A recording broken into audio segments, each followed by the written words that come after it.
Good morning student. Today we will continue chapter number 2 microorganism. तो last class में हम लोगों ने पढ़ा था कि माइक्रो ऑर्गेनिज्म कैसे हमारे लिए यूज़फुल है। उसका थर्ड पॉइंट हम पढ़ेंगे, role of microorganism in decomposition cleaning the environment. Microorganism like bacteria and fungi are essential for the recycling material in the environment. This is done by the decomposing dead things to simpler chemical inorganic substances. Such microbes are thus called decomposers. तो कुछ micro organism जैसे कि bacteria और fungi क्या करते हैं, materials का recycling करते हैं। मीन्स जो डेड प्लांट्स और डेड एनिमल्स होते हैं उनको सिंपलर केमिकल सब्सटेंस में ब्रेक डाउन करते हैं। ऐसे माइक्रो ऑर्गेनिज्म को हम लोग क्या बोलते हैं, डिकम्पोजर्स, क्योंकि वो जो कॉम्प्लेक्स सब्सटेंस होते हैं उसको डिकम्पोज करते हैं सिंपल केमिकल इनऑर्गेनिक सब्सटेंसेस में। As mentioned above they include fungi and certain bacteria which live in the soil. तो कुछ बैक्टीरिया और फंजाई होते हैं जो सॉइल में रहते हैं और ये वेस्ट मटेरियल या डेड प्लांट और एनिमल्स पर उनसे अपना फूड लेते हैं, उन पे फीड करते हैं और उसको कन्वर्ट कर देते हैं इनऑर्गेनिक सब्सटेंसेस में। ये इनऑर्गेनिक कंपाउंड्स क्या होते हैं, जैसे carbon dioxide, water vapour, sulphate, nitrate, phosphate, potassium ions, जिनको प्लांट्स फोटोसिंथेसिस और बाकी सारी प्रोसेस में यूज़ करके फूड बनाते हैं।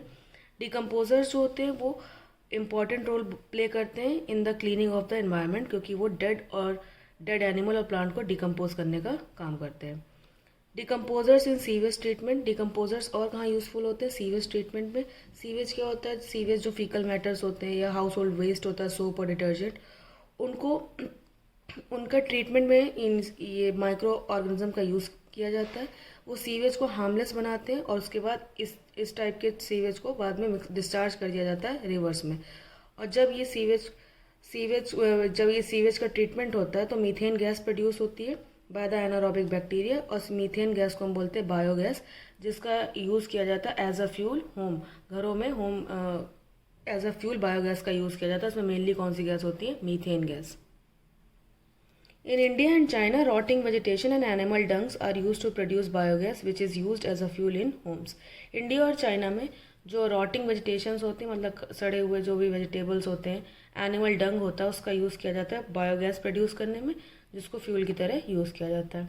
और माइक्रो ऑर्गेनिज्म का क्या यूज़ होता है, प्रिपरेशन ऑफ एंटीबायोटिक्स। तो एंटीबायोटिक्स क्या होते हैं, एंटी मीन्स होता है अगेंस्ट, बायोस मीन्स होता है life. Antibiotics are chemical substance produced to microorganisms such as fungi and bacteria which kill or stop the growth of disease causing microorganisms.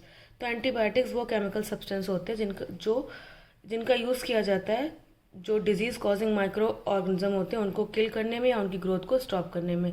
ये antibiotics फंजा और बैक्टीरिया से बनाए जाते हैं। सबसे पहली एंटीबायोटिक बनाई गई थी पेनिसिलिन ने, जो किसने बनाई थी, अलेक्जेंडर फ्लेमिंग ने 1928 में। और ये एंटीबायोटिक बनाई गई थी, एक फंगस थी पेनिसिलियम, उससे बनाई गई थी। तो फर्स्ट एंटीबायोटिक क्या थी, पेनिसिलिन। फिर नेक्स्ट है वैक्सीन्स। वैक्सीन्स बनाने भी माइक्रो ऑर्गेनिज्म का यूज़ किया जाता है। Vaccines are the substance use to produce immunity to disease in the living body.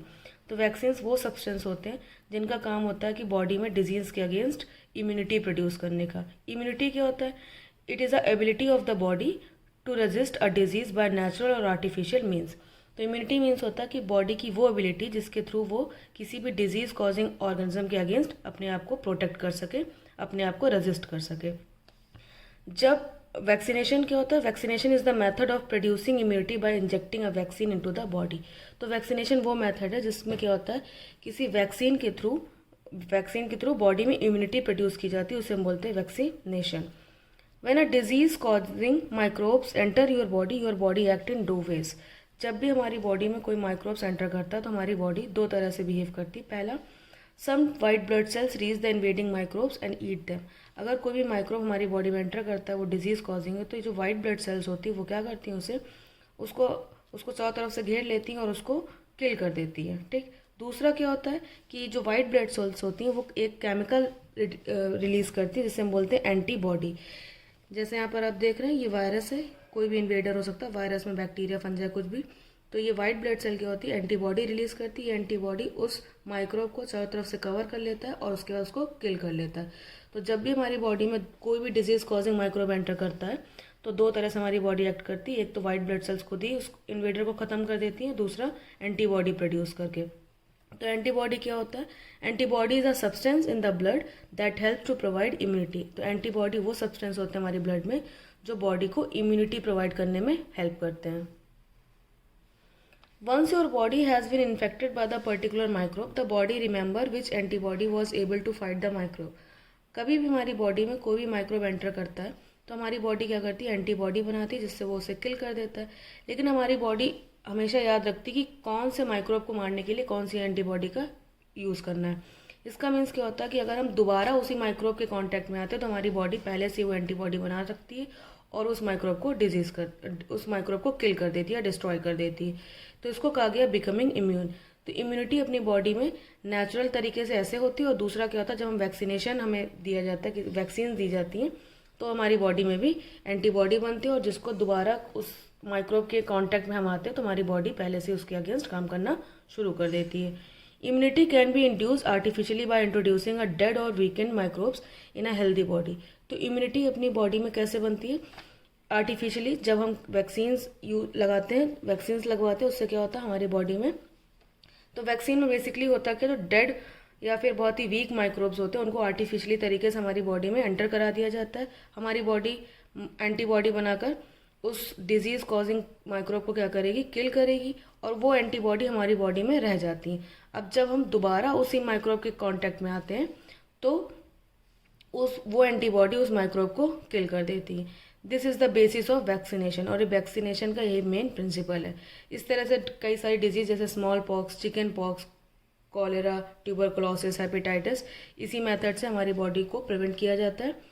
ये that is why in your childhood you were given injections और oral vaccine to protect you from the several disease such as measles, polio, diphtheria, tetanus and typhoid. जब हमें बचपन में ये vaccination करवाया जाता है तो इसीलिए करवाया जाता है ताकि हम कई सारी डिजीज़ से हम आगे प्रोटेक्ट हो सके, जैसे कि मीजल्स, पोलियो, डिप्थीरिया, टिटनस, इन सब के वैक्सीन्स जब हम छोटे बच्चे होते हैं तभी लगवा दिए जाते हैं। Okay, that's all for today's class. इसके आगे का हम लोग नेक्स्ट वीडियो में कंटिन्यू करेंगे। Thank you.